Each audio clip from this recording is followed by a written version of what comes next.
Dave is going to, as you already know, since you've read the flyer, talk about the late prehistoric cultural dynamics in northern Wisconsin, northeastern Wisconsin, the Upper Peninsula of Michigan. His continuing research, I know most of you are of course familiar with the research as it was presented in the 2009 Wisconsin Archaeologist article. That was fascinating and important, and I think it's opening a lot of our eyes regarding some of the late prehistoric Oneota manifestations in that part of the state.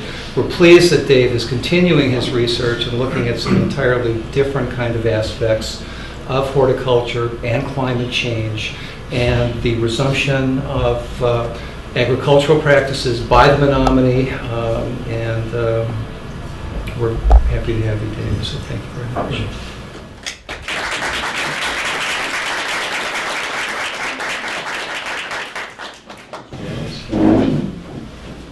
Well, I'm really pleased to be here. It's an incredible evening for me for a lot of reasons. I was delighted to be asked to present tonight, to see my colleagues, Bob Jeske and John Richards and Pat Richards received a lap of medals, and I was hopeful that Nancy would be here this evening. Apparently she has some transportation problems. She celebrates her 90th birthday towards the end of this month. Stop down and see her at the museum. She's still there every Wednesday doing research and carrying on. I might also mention, although this is not terribly important to the rest of you, but it's a big thing in my household. Tomorrow is my 48th wedding anniversary.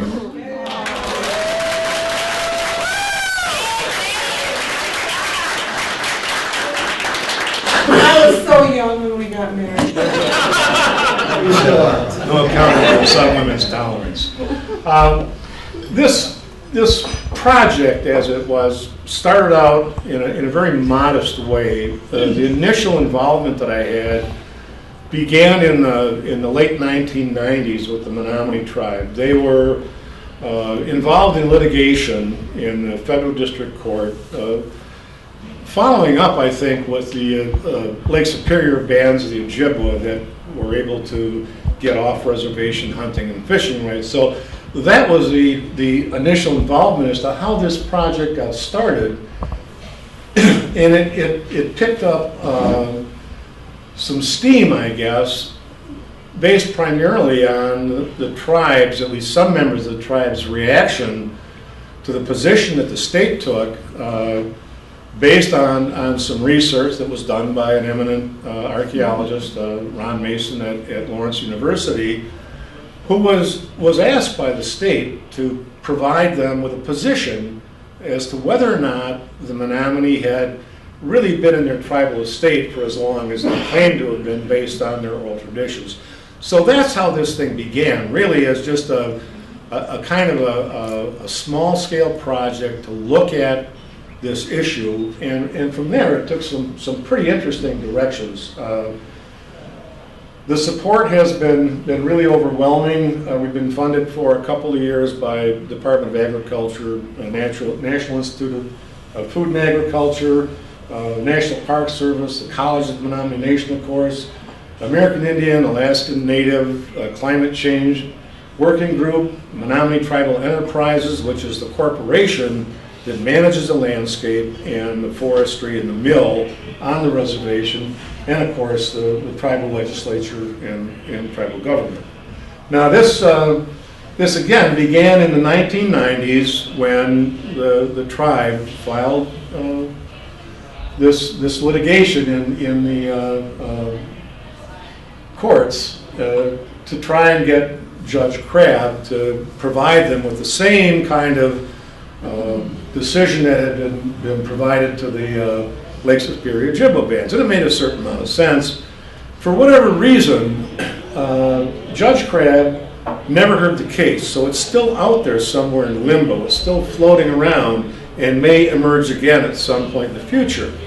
The only real documentation that the Menominee had to point to that would support their position based on their oral traditions that this was their Bethlehem, this was the area in which they had emerged and had occupied ever since that creation. T.A. Savage, who was an interesting fellow, the Indian agent in the late 1800s on the reservation, just went out and potted mounds. We don't know how many he actually excavated, but they're at least mentioned in Hoffman's late 19th century ethnography of the Menominee.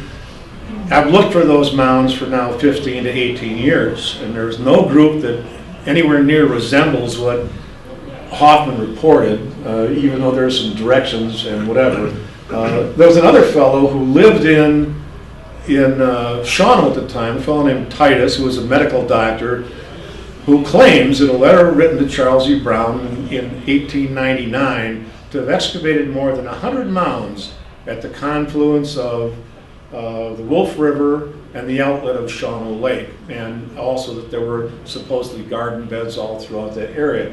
Not much of that stuff was documented, but in this letter, Titus points out that you don't need to worry about all this stuff I've despoiled, because at the village of Cecil, there's a wonderful undisturbed spot. Later on, Titus wrote another letter saying, never mind, that's gone. The railroad came through Cecil and pretty much took out the site and the mound group. So there wasn't much to go on. The only archaeology really within the reservation boundaries that Dr. Mason could have used for his evaluation was the work compiled by Barrett and Skinner in 1919 and 1921, and we really don't know how much involvement Barrett had. Lanson Skinner is an interesting individual from many perspectives, but when you talk to tribal members in the community that I work in, they have a less than fond recollection of Skinner's time spent on the reservation. He was actually an ethnologist who went there to collect specimens for museums. At the time, he was affiliated with the Hay Foundation, the Museum of the American Indian in New York, but his funding ran out, and he fell in love with the Indian agent's daughter and convinced the Milwaukee Public Museum and Sam Barrett to somehow enter into a relationship, and he would do all this archaeology on the reservation. I have to tell you that I don't think Skinner was a trained archaeologist. Certainly comparing his work at the time with the work of McKern and Barrett and others, it really does pale by comparison. The profiles are not very detailed, the maps are not very good. He never, of course, wrote up that work. He died in an automobile accident, I believe, in 1925 on the Dakotas, collecting additional ethnological specimens. And Sam Barrett was left with the responsibility to write up this work that was done on the Menominee Reservation from whatever notes and records Skinner had left. I have never been able to find any notes or original field records at the Milwaukee Public Museum in the archives that Skinner may have compiled. Well, moving on then, when this litigation began, the Wisconsin Attorney General asked Ron Mason to provide a position for the state, suggesting that, well, he was tasked with evaluating whether or not the Menominee had any long-standing position on this landscape that they thought was their tribal estate. And he came up with a pretty interesting conclusion based on really weak data that he himself admitted was just bald speculation. But he suggested that the Menominee had only been in this landscape for a few generations before the French arrived in the mid-19th century. This was not well received in some quarters on the reservation. So I was tasked with the responsibility of evaluating the Dean of Great Lakes Archaeology's pronouncement that the Menominee got here right off the truck of history and really didn't have any standing in the federal court. And we did a fairly exhaustive look at a lot of different positions and data and concluded that you really couldn't support, based on the archaeological record, one way or another, that the Menominee had been here for any significant period of time. The links between the tribe as described in the 17th century and the late prehistoric archaeological records simply had not been established to anyone's satisfaction, which is in many ways amazing. The locality in which I've been working for the last 8 to 10 years is west of Green Bay, and it's very easy to determine its location. This rectangle, except for the 2 townships in the lower left-hand corner that the New York Indians have kind of messed up, is very well defined by this green boundary. The Menominee take great pride in their management practices of their sustainable logging. And it's an interesting view that you get from satellite imagery or aerial photography, where their reservation is well defined based on the way they manage that landscape. The interesting thing is, it's never really been plowed to any great extent, and in many areas, the surface expression is literally breathtaking, where the sites as they were abandoned are still there on the surface. Hundreds of storage pits, raised agricultural fields, mounds, etc. It's an interesting place to work. Now, Skinner, as I said, was really an ethnologist, and I'm not aware of all the details, but as it turns out, he was able to stay on the reservation, ultimately married Miss Allen, and continued to do work there. There are a lot of interesting things that he did do that I think we're very fortunate to have. He was not a trained archaeologist, but he collected all kinds of oral traditions and oral histories, and his focus was on material culture. A lot of his work is really insightful, but some of it at the same time is simply not very good. One thing I've been able to determine based on the records that we do have and from records that the tribe has is that he never worked west of the Wolf River, and he seldom got very far off of any roads that gave him immediate access to sites. When you think about the number of sites that they worked at and the number of mounds that they dug, to have done what they did in 4 weeks' time in 1919 is just absolutely mind-boggling. And again, we can't really know for sure how much time Sam Barrett spent on the reservation working with Skinner or for him. But Skinner's primary informant was a fellow named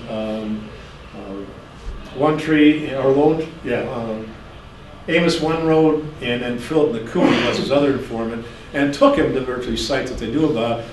His primary motivator, however, was Valentine Satterley, who was also the constable. And Satterley was a kind of an interesting character. What I've been able to discern from going through all the records is that he played all these archaeologists off one against another. His correspondence about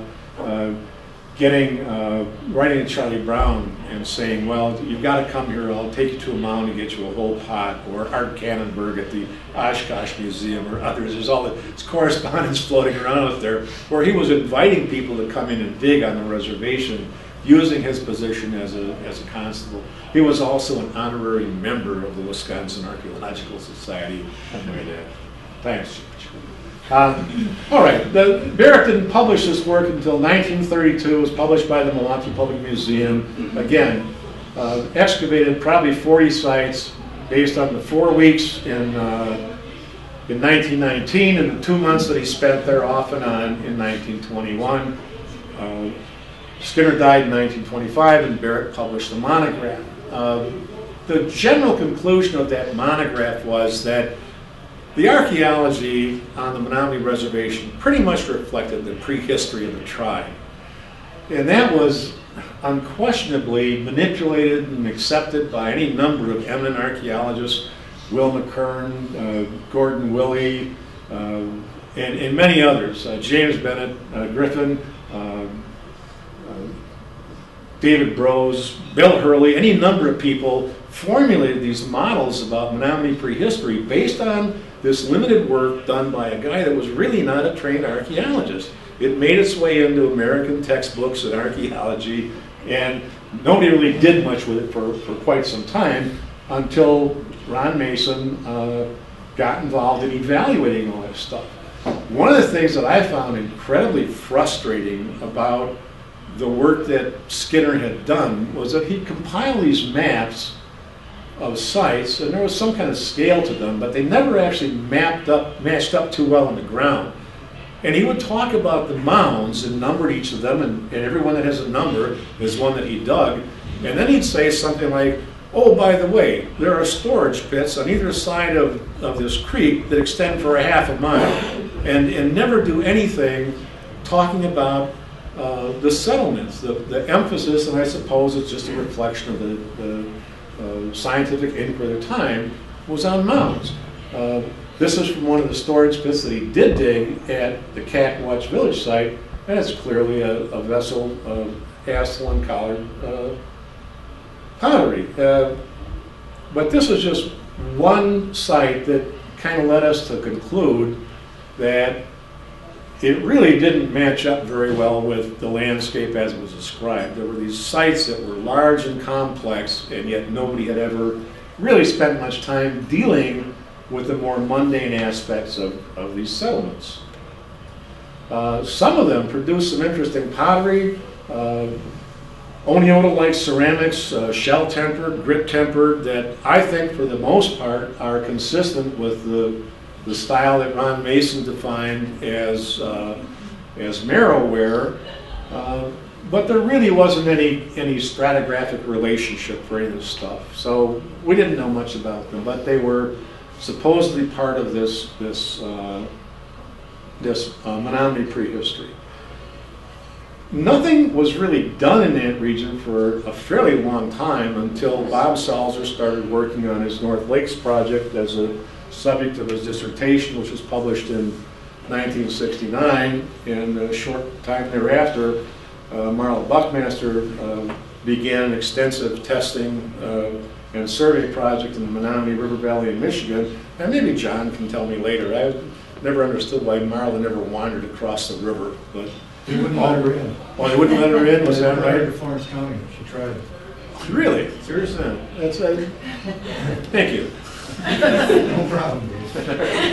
In any event, the work that Marla Buckmaster and Bob Salzer did provided us with a lot of information, but both of them kind of concluded that the Oneota manifestations were relatively small scale, that they weren't substantial.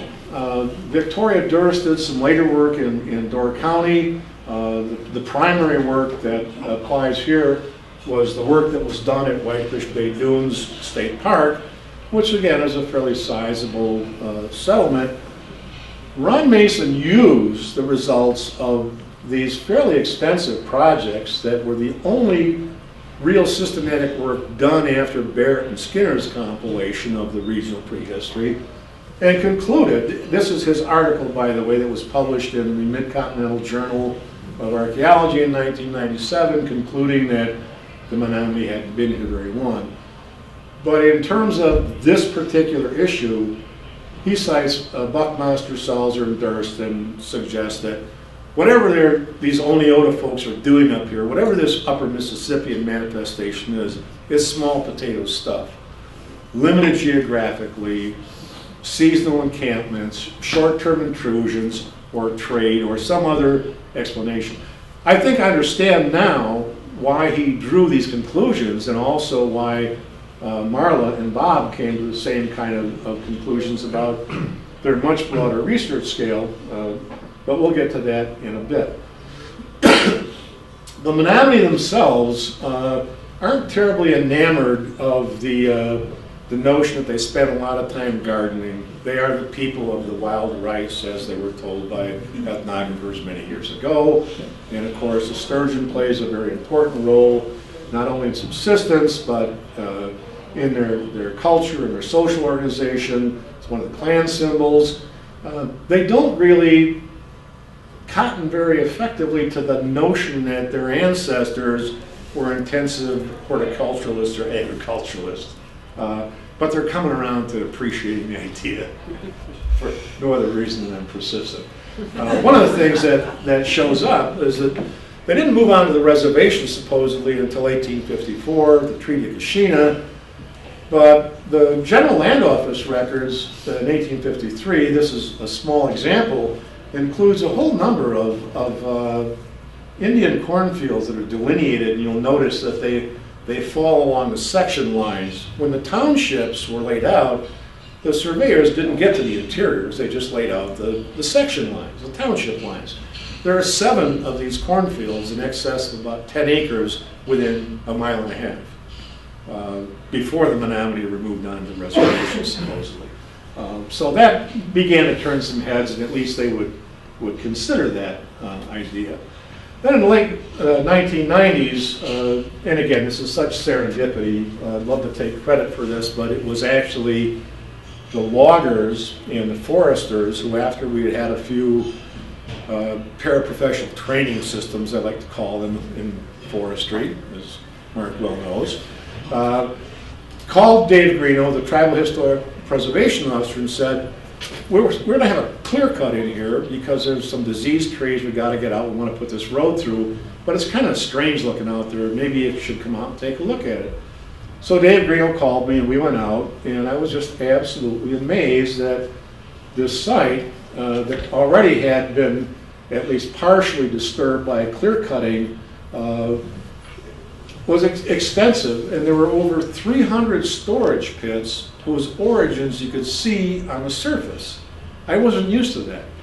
I was used to seeing storage pits that had been cut off by plow zones, and we excavate the remnants of what's left. But here they are, visible on the surface, and there was also a set of garden beds in one corner. This is a very large site, and several mounds as well. It clearly represented some kind of community. And again, it wasn't prepared to entertain the idea that these folks, at least at some time during late prehistoric eras, lived in fairly large agricultural settlements.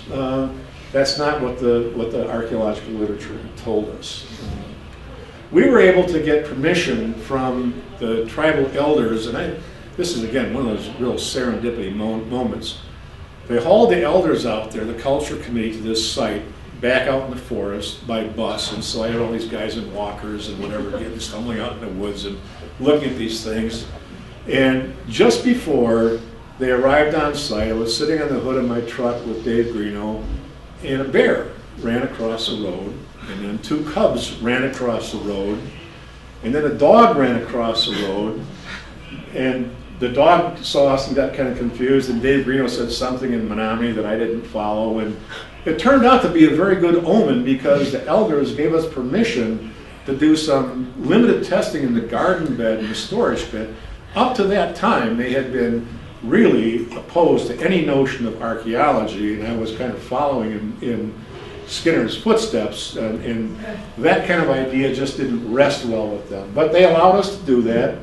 We recovered carbonized corn kernels, a series of radiocarbon dates that range from roughly 900 to 1200 AD, and several different kinds of pottery in the pit fill of one of the refuse pits we dug.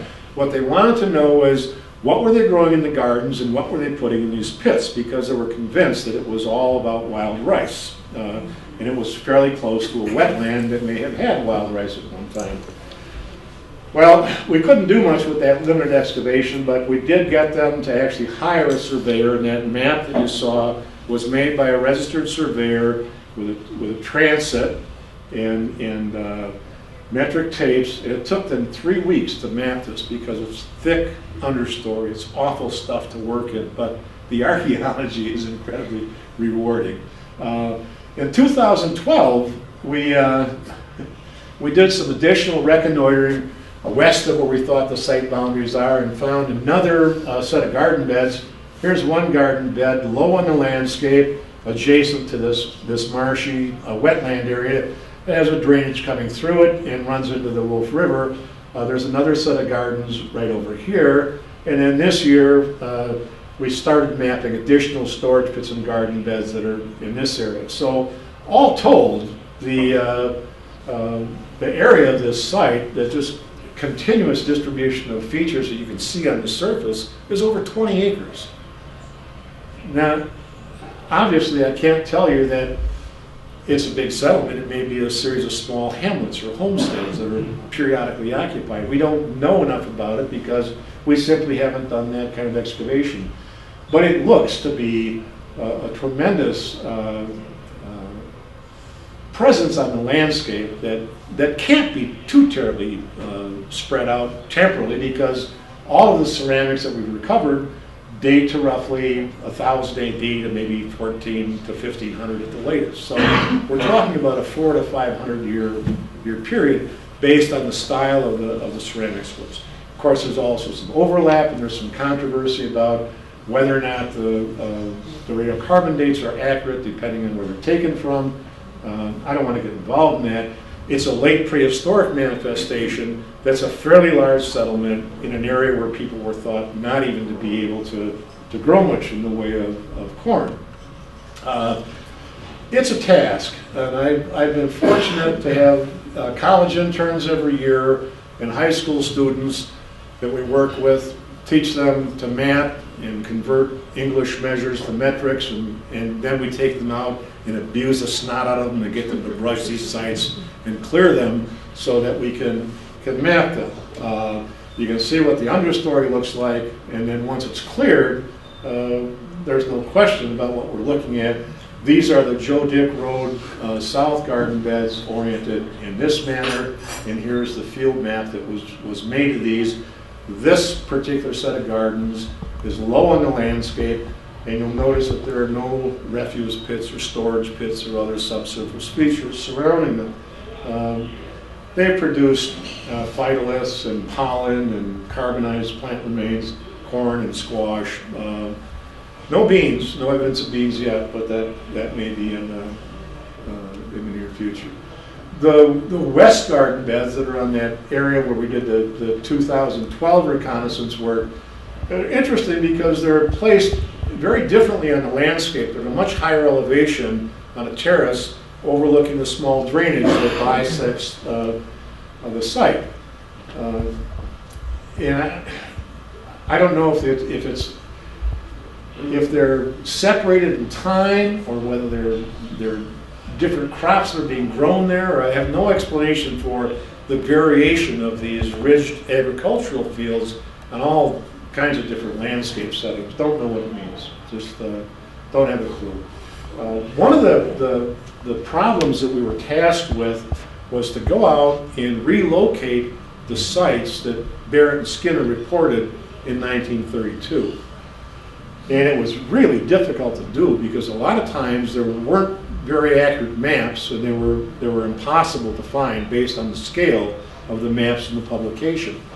This is one example of the distortion of that 1932 publication. This particular mound was excavated by Skinner, and it still has the open trenches in it. And Skinner talked to one of the local folks who said this was a place where tribal members would ambush deer coming out of the Wolf River, and that's what that was all about. Well, we finally got the location pinned down, found this mound, but what we also found within another 100 meters was another mound group, clusters of storage pits, and 8 or 9 sets of garden beds on an incredibly low landscape that you literally have to wade to in the spring to get to. It, like the other sites, has produced Point Sable collared pottery, shell-tempered Oneota ware, Hines Creek ware, and a couple of other odd things. And keeping in mind these are gardens, I have no idea as to what their stratigraphic relationship might be to one another, but it's a very challenging situation. These are the garden beds at the Sapasticum site. You can see them as they occur, and they're literally right down on the Wolf River. This drops off, and this open area beyond the brush line is the Wolf River. I can't imagine being able to farm in locations like this in some years. It must have been a daunting kind of thing. Not all of the gardens are small plots like that. There are some areas that are in excess of 20 acres. This Big Eddy West side, on the west side of the Wolf River, there's a passing reference in Barrett and Skinner's publication about a mound group that's supposedly up this creek. And so we were looking for this mound group and instead found 20 acres of very well-defined garden beds. This setting is also kind of bizarre because the gardens are built up right against the bedrock and they're pretty poor quality soils. They're sandy outwash soils. But again, we weren't really prepared to address a lot of these issues, and every discovery was saying, "What the hell is this stuff doing here? This is supposed to be here. What's this all about?" We haven't done any excavation here yet, but that may occur next summer. I've been fortunate in many regards to work with Bill Gartner from University of Wisconsin, who did his doctoral research on raised agricultural fields. He has the fussiest, most deliberate excavation technique for his garden beds you could ever imagine. Trying to excavate in 5-centimeter levels, following the contours of the ditches and the ridges is time consuming. But our main intent here, because we didn't figure we would get much in the way of material culture, was to focus on the matrix sampling, the bags of dirt, if you will. Flotation to recover carbonized plant remains should give us some idea of what's in the garden. We collected flotation samples from every 5-centimeter level excavated. We collected samples to send off to Dorothy Perno at the Smithsonian for phytolith analysis and some pollen work, and also to Wendy Scullin at Midwest Ethnohorticulture.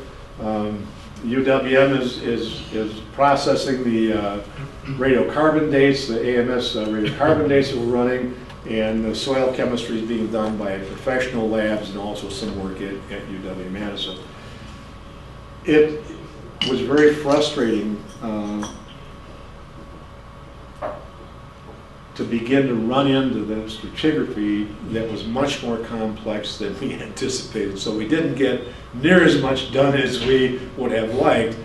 But again, every encounter was just a real eye-opener.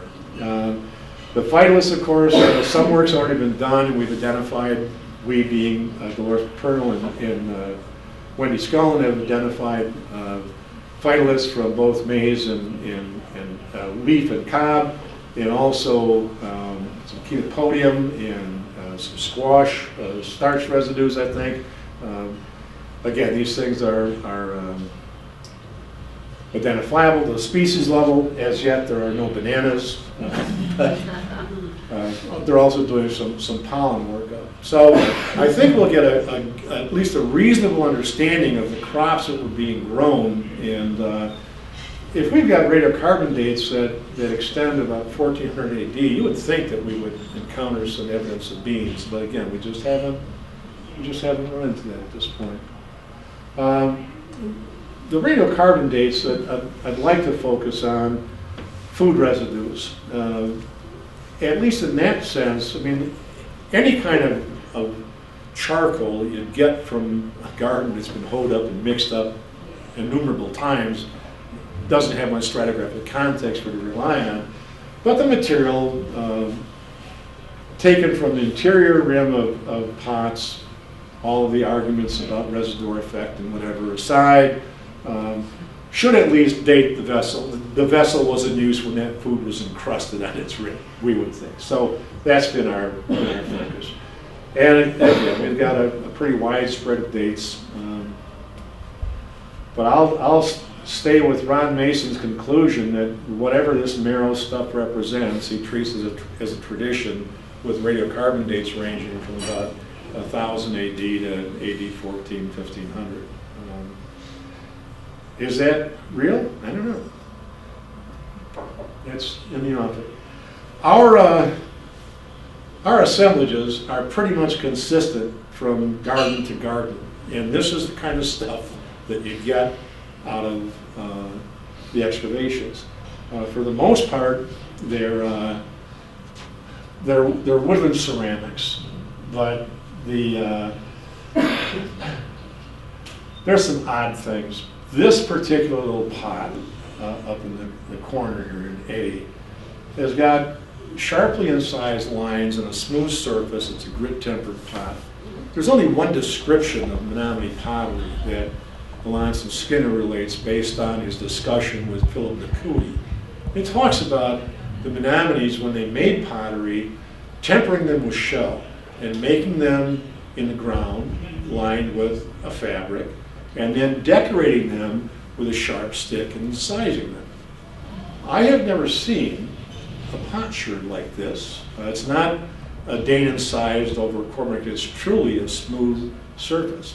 We also have a couple of rolled rims that John graciously agreed, as did Bob, that they were probably some kind of middle Mississippian-like thing, and I think he used the term higher plane or similar to higher plane. There are other rolled rims from some sites on the reservation, so it could simply be an imitation. But that particular style is fairly well restricted temporally. I mean, we're not talking about a 700-year range. It's something that maybe has a 150 to a 200-year lifespan. Collard wares. We have lots of point-soluble collard pots. There are these two, and then the interiors often have horizontal cord marking on them. Lots of shell-tempered pots. Most of them are small. Most of them are not decorated. And curiously enough, they all seem to have this characteristic that the interior margin between the rim and the shoulder is very sharp and well defined. And the exterior is kind of sloppy and rounded. I don't know what that means, but that's something that tends to hold up. And then we have some that are clearly fabric impressed. What we don't have much of in any regard is bone material. This one little bone awl is the only bone implement that they've found. The soils are fairly acid and bone doesn't stand up very well there. Now you can't do much with this assemblage because they're all mixed up, right? And many of these sherds are found standing on edge that provide pretty good evidence that they've been hoed up or hoed down, as you will, depending on where the earth is being dragged from. So it's really pretty hard to understand any relationship between them. But there's this persistent occurrence or co-occurrence of oniota materials, the shell-tempered stuff that's most similar to Merriware as defined by Mason from the type site, and also Hines Creek ware and the collard wares. Is there some overlap in time? I think that's certainly possible. It's, again, an unusual kind of occurrence. The stratigraphy was something that was a little bit unusual and again, wasn't anticipated. What you're looking at here in this profile that's interrupted by a storage pit that intervenes. This is what the surface expression looks like. But here's a buried planting surface with a unit of fill placed on it, and the gardens were reoriented. From every excavation unit, we collected micromorphology blocks that hopefully, I don't know if this is true, I'm not a soil scientist, I can't verify this, but Kevin McSweeney and Bill Gartner are pretty confident that the micromorphology may actually be able to identify individual planting surfaces scattered throughout this range of the column. I don't know if that's going to happen or not. We'll wait for the analysis. But what is pretty clear is that there's a lot more going on there than we initially suspected. This is the same unit, another wall, and I think you can see here that there's a buried A horizon. These gardens were built up on an existing surface. We do have plenty of charcoal from buried A horizons underneath these gardens, so we ought to be able to get some reasonable radiocarbon dates about when these agricultural systems began to enter into the equation here. But then over them there's this zone of mixed fill, and then you can see the darker zone here is another planting surface, another layer of fill, and then another planting surface as well. This unit's kind of interesting because this is the only excavation so far where you might be able to make an argument for chronology that the marrow-ware, the shell-tempered stuff, is associated with this most prominent planting surface. But again, you can't make too much of that because it could have been dragged up there as they're continually refurbishing these beds. All right, what do we think that we've learned from the 8 to 10 years that we've been poking around out there and doing very limited excavations? Most of the efforts are placed on identifying sites and providing fairly detailed maps.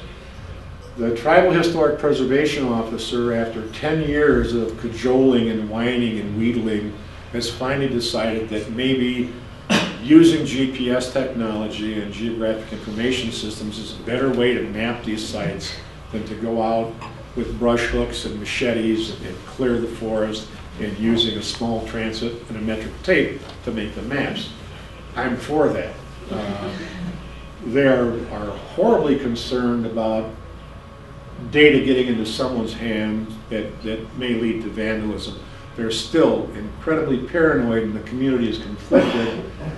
For years we have talked about how do we address the mounds that were excavated by Skinner that still have open trenches through them. Some community members say, well, these need to be restored and all the trees taken off and preserved. And other people say, you shouldn't even be walking around out there. So they're having this dialogue that goes on internally, and it's very difficult to push, if you will, saying, well, what we really need to do is go out there and excavate one of these sites and put it in 40 square meter blocks and we'll get some data.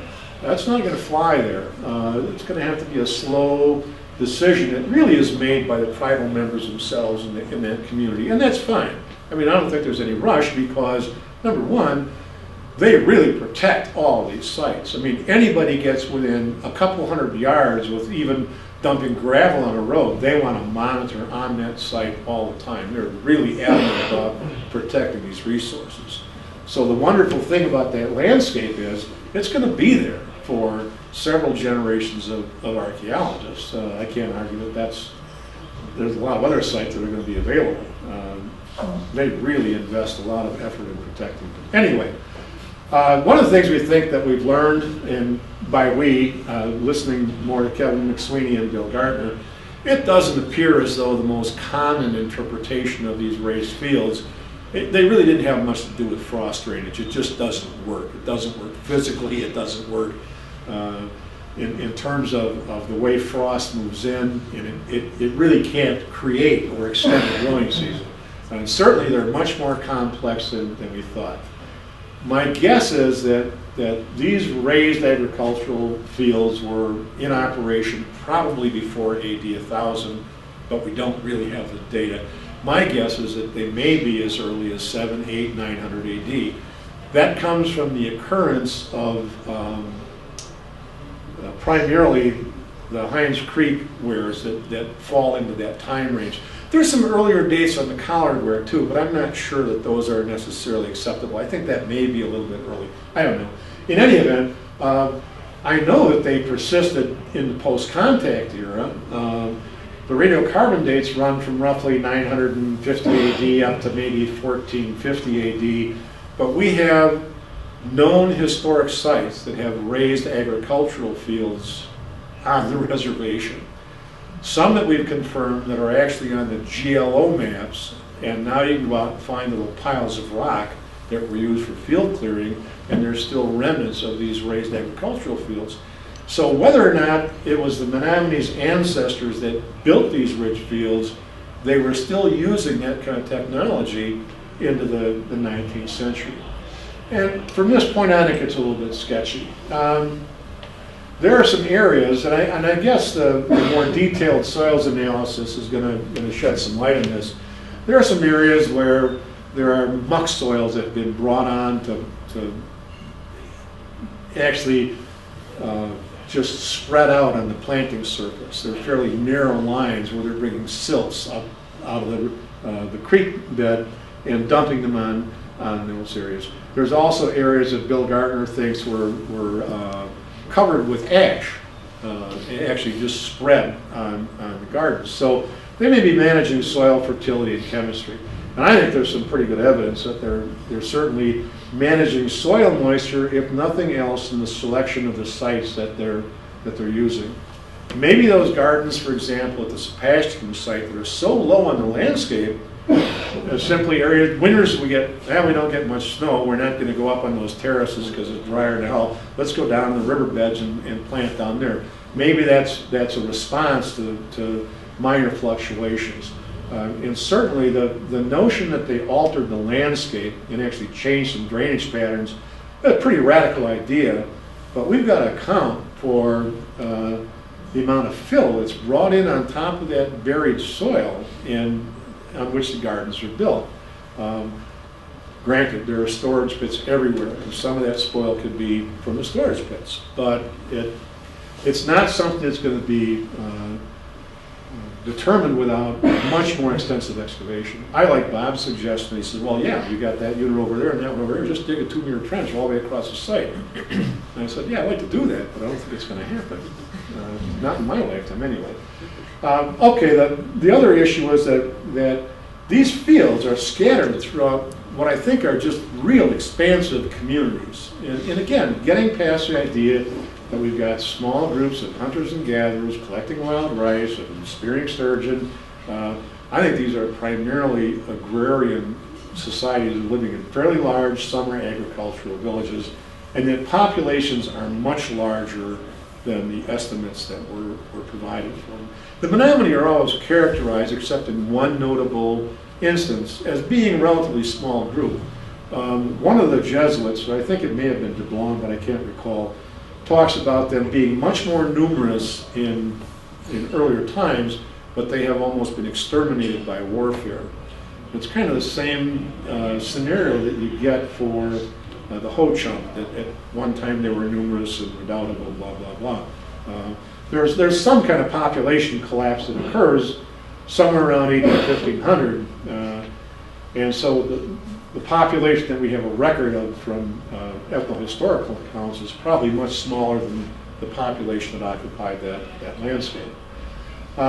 We didn't really have a sense of what these communities might be like, but one of the other projects that we got involved with that again was interesting because it gave us a larger area to look at systematically, was a community that was documented by Felix Keesing during his ethnographic work in the 20s, and Keesing used fairly accurate base maps that were taken from the Bureau of Indian Affairs forestry maps. And he never put in sections, but he put in all the waterways so you could locate pretty much where you were on the landscape. And one of the communities that he talked about was a community known as West Branch. This is an area of incredibly mature timber, and the Menominee Tribal Enterprises wanted to go in and do some sustained yield logging in there, and because there were all these homesteads and sites and graves and what have you, they didn't want that to be done unless there were archaeologists involved in the process. So we had a matching grant from the National Park Service and funds from Menominee Tribal Enterprises to go out and literally do a pretty detailed survey using the 1928 aerial photographs and talking to foresters. We were able to locate all of the clearings that were part of Knippway's settlement. The other thing we did, and only Larry Meyer, those of you who know Larry Meyer can appreciate this, only Larry Meyer would get thrilled about mapping homesteads that are a couple of berms and a pretty pit and a scrap heap, and they're all pretty much similar, but he literally mapped every one of the homesteads in this settlement that was actually begun in 1870.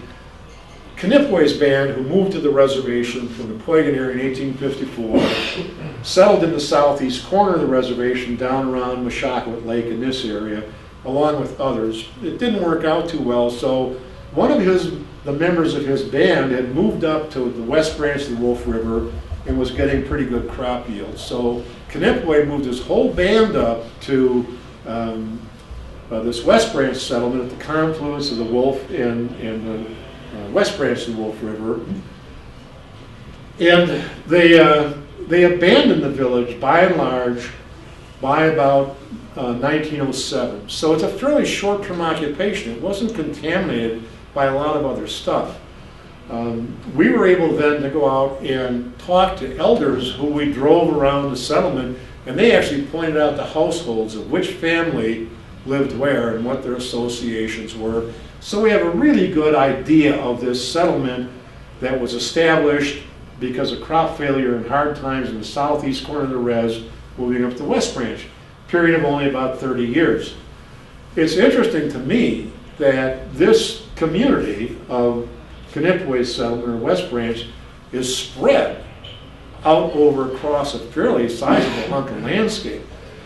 We think about Oneota settlements generally as being folks jammed together in longhouses and piles of potsherds laying around.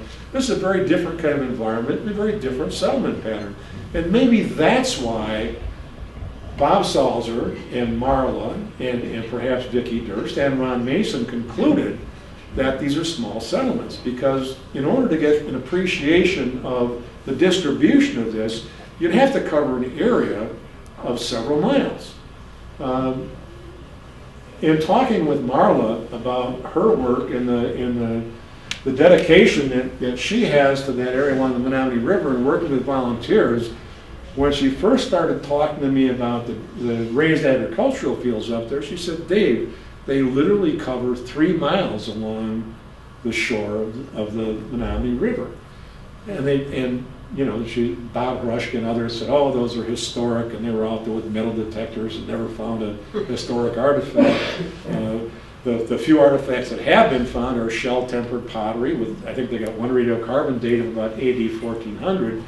So clearly, I think there's a different kind of settlement pattern at work in a heretofore misunderstood material culture. I don't know if this Oneota stuff, this narrow complex stuff, is some veneer that's laid down on an existing woodland base, but I really am beginning to think that that may actually be what's going on here. And it's just one more pulse of Mississippians driven out of the heartland that are moving into the hinterlands. It's expressed differently here, very much differently than it is in southeastern Wisconsin or the western part of the state. It's a horse of a different color, certainly. So, were they affected by climate? I don't think so. I mean, if depending on the fluctuations in temperature during this little ice age, there are a lot of ups and downs, and maybe in some years they really did have trouble farming. But Dave Barris and Reed Bryson many years ago said, "What a shame that the French got here so late, right after the little ice age when everybody had abandoned the area." That doesn't seem to be the case. It seems as though there are plenty of people still left on the landscape. But if the radiocarbon dates are a good reflection of when these raised agricultural fields are being employed from roughly 1000 AD, maybe a little earlier, up to 1500, and then into the 19th century on the reservation, it seems to me that to argue that they simply couldn't deal with the little ice age and they abandoned the area is just a meaningless idea. It doesn't make any sense at all. In point of fact, I think the best evidence comes in some of the ethnohistorical and ethnographic data. This gentleman on the left is a fellow named Soman Jim, and he is described by Skinner in the 1920s as being the most traditional of all Menominees. He was a Wabino cult member, lived off by himself, refused to have anything to do with white culture.